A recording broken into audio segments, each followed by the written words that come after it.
Yang ketiga, pencuri timun tidak bisa duduk. Pada suatu hari, petani timun di Bangkalan mengeluh karena timunnya sering dicuri.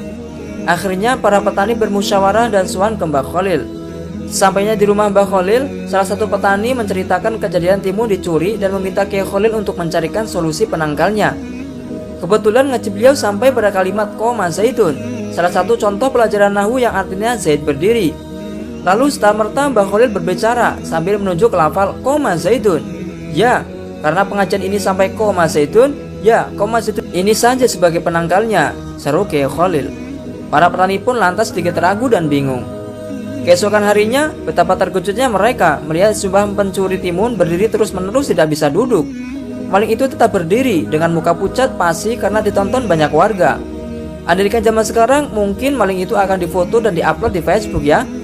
Akhirnya setelah para maling ini disembuhkan Mbah Khalil, mereka bertaubat dan berjanji tidak mencuri lagi. Yang keempat, pengemis ingusan membawa anjing.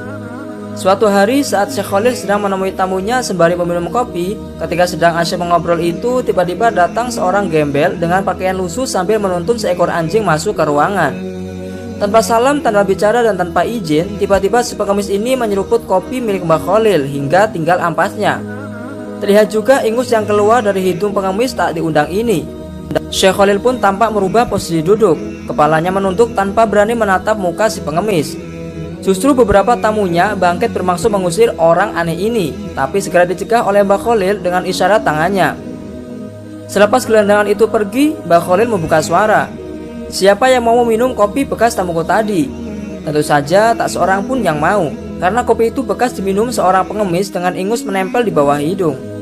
Baiklah, kalau begitu, biar saya saja yang menghabiskannya, kata Mbah Khalil sambil meminum sisa kopi di cangkir. Semua tamu semakin terheran-heran. Belum habis rasa penasaran para tamu, kemudian Mbah Khalil menyambung kata lagi. Tahukah sampean semua siapa tamu tadi? Dia adalah Nabi Khidir. Beliau habis mengunjungi sahabatnya seorang wali di Yaman dan Sudan.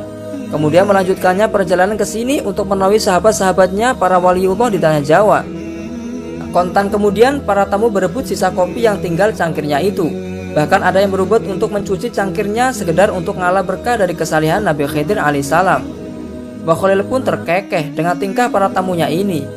Ya, kebanyakan kita hanya melihat kulitnya saja tanpa bisa melihat hati, karena mata kita sudah tertutup oleh gemerlap dunia.